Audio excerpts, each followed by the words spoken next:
কারণ এখন জীবনের মালিক হতে চলেছে আল্লাহ রহমতে একটা দোকান বড় করতে পারে ইনশাল্লাহ ইনশাল্লাহ। ঠিক আছে সেটা আল্লাহ ফলা করা সুযোগ আছে। তো আবার চলে আসছে একটা স্লিপ বিক্রি করার পরে। আবার এখন আমি দেখাচ্ছি আপনাকে ফার্মেসিটা, এই যে এটা এরকম একটা আমিও বড় করে দিব ইনশাআল্লাহ তাআলা।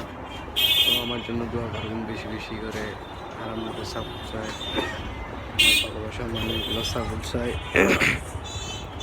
আপনাদেরকে দোয়া করে আমি, আর আমার চুলগুলো লম্বা হয়ে গেছে, এটা কেটে ফেলা দরকার ছিল। আজকে অনেক সুন্দর লাগতেছে না আমাদের, তাই না? ওয়াও, গড়িটাকে অনেক জোশ লাগতেছে ওখানে।